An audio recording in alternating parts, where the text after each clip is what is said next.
मित्रांनो, PM Kusum solar योजना असेल किंवा मुख्यमंत्री सौर कृषी पंप योजना असेल किंवा आता जी नवीन सुरू केलेली आहे मागेल त्याला सोलार पंप योजना असेल. या अशा बऱ्याचशा सोलार पंप योजनेमधून आतापर्यंत 2,80,000 शेतकऱ्यांना सोलार पंप सौर कृषी पंप हे देण्यात आलेले आहेत.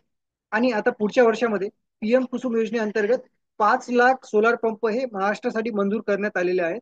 आणि जी मागेल त्याला सोलार पंप योजना आहे, त्या अंतर्गत महावितरण मार्फत याची अंमलबजावणी करण्यात येणार आहे. 5 लाख शेतकऱ्यांना सोलार पंप सौर कृषी पंप देण्याचा टार्गेट ठेवण्यात आलेला आहे. आता आतापर्यंत ज्या ज्या शेतकऱ्यांना सोलार पंप सौर कृषी पंप मिळालेले आहेत त्याची यादी पीएम कुसुमची जी वेबसाईट आहे त्या वेबसाईटला टाकण्यात आलेली आहे. तुम्हाला जर बघायचं असेल की तुमच्या जिल्ह्यामध्ये कुणाकुणाला हे पंप मिळाले, तुमचं त्या यादीमध्ये नाव आहे की नाही आहे, तर हे सगळं तुम्ही त्या पीएम कुसुमच्या वेबसाईटला जाऊन बघू शकता. आता ही जी पीएम कुसुमची वेबसाईट आहे, वेबसाईटला तुम्ही जर आलात तर याची लिंक तुम्हाला व्हिडिओच्या डिस्क्रिप्शन मध्ये पण दिलेली आहे. वेबसाईटला जर तुम्ही आलात तर थोडं खाली आलात, इथे बघा स्कीम बेनिफिशियरी लिस्ट दिलेली आहे. स्कीम बेनिफिशियरी लिस्ट याच्यावर जर आपण क्लिक केलं स्कीम बेनिफिशियरी लिस्टवर, तिथे आपल्याला काय करायचं, सगळ्यात पहिलं आपलं राज्य निवडून घ्यायचं आहे, आपलं जे राज्य आहे ते. आता याच्यामध्ये दोन आहेत बघा. आपल्या महाराष्ट्रामध्ये पहिले मेडा हे करत होतं, मेडाच्या अंतर्गत अंमलबजावणी होत होती. आता ती अंमलबजावणी महावितरणकडे देण्यात आलेली आहे. तुम्ही दोन्ही मध्ये बघू शकता तुमचं, म्हणजे तुमचं लिस्ट मेडामध्ये कोणाची लिस्ट लागलेली आहे, महावितरणच्या अंतर्गत कोणाचं नाव आहे, त्यांची कोणती लिस्ट आहे, ते दोन्ही याच्यामध्ये आपण बघू शकतो. सगळ्यात पहिले तर आपण बघायला गेलं तर महाराष्ट्राचं बघूयात, महाराष्ट्र मेडा. इथे बघितलं महाराष्ट्र मेडा पण दिलेलं आहे, महाराष्ट्र MSEDCL पण दिलेलं आहे, म्हणजे महावितरण आणि मेडा असं दोन्ही दिलेलं आहे. तर पहिले आपण जर समजा मेडावर क्लिक केलं तर मेडाचं बघितलं तर आपल्याला आपला जिल्हा घ्यायचा आहे. आता जिल्हा कोणता आपला, समजा आपण एक जिल्हा बघितला की हा जिल्हा आपल्याला निवडलेला आहे. त्याच्यानंतर तुमचा पंप कोणत्या कॅपॅसिटीचा आहे, 3 HP होता, 5 HP आहे. बरं, ज्या कॅपॅसिटीचं बघायचं त्या कॅपॅसिटी बघू शकता.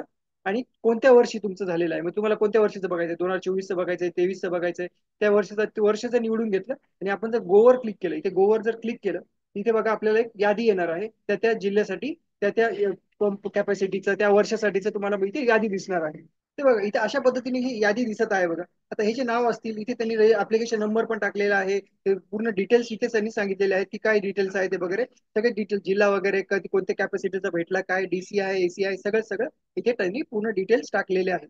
ते सगळे डिटेल्स तुम्ही इथे बघू शकता, तुम्हाला इथे दिसून जाईल. तुमचं नाव तुम्हाला शोधायचं, तुम्ही नाव शोधू शकता. आता तुम्हाला जर हे डाउनलोड करायचं पीडीएफ मध्ये वगैरे डाउनलोड करायचं, तर इथे पीडीएफचं ऑप्शन पण दिलेलं बघा. इथे तुम्हाला पीडीएफचं दिसतंय, याच्यावर जर तुम्ही क्लिक केलं तुम्ही पीडीएफ इथे सेव्ह करून घेऊ शकता. तर पीडीएफच्या क्लिक करून आपण पीडीएफ बघा इथे डाउनलोड झालेली ती पीडीएफ पीडीएफ बघा तुम्ही इथे डाउनलोड झालेली ही पीडीएफ तुम्हाला डाउनलोड झालेली ती दिसत असेल. ती पीडीएफ जर आपण ओपन केली तर पीडीएफ मध्ये पण तुम्हाला सेमच माहिती दिसणार आहे की काय नाव, म्हणजे ते शेतकऱ्याचं नाव काय आहे, ऍप्लिकेशन नंबर काय होता, कोणत्या HP चा पंप आहे वगैरे वगैरे, सगळे डिटेल्स तुम्हाला इथे दिसू शकतात. अशा पद्धतीने तुम्ही काय करू शकता, तुमची जी तुम्हाला यादी बघायची, जिल्ह्याची यादी, कोणाकोणाला सौर कृषी पंप मिळालेले आहेत ते सगळं तुम्ही अशा पद्धतीने बघू शकता. आता हे बघितलं आपण मेढासाठी. तुम्हाला जर MSCDCL बघायचं असेल, म्हणजे महावितरणच्या अंतर्गत कोणाकोणाला मिळाले ते सुद्धा तुम्ही बघू शकता. फक्त इथे काय करायचंय, महावितरण महाराष्ट्र MSCDCL सिलेक्ट करायचं स्टेटच्या मध्ये. ते सिलेक्ट केलं बाकी सेमच राहतं. तुम्हाला तुमचा जिल्हा निवडायचा, तुमचं पंप कॅपॅसिटी निवडायची, वर्ष निवडायचं, आणि याच्यानुसार मग तुम्ही तुमचं सगळं डाउनलोड करू शकता की जिल्ह्याची यादी काय आहे, कोणाला मिळालं, सगळं डिटेल्स तुम्ही याच्यामध्ये बघू शकता.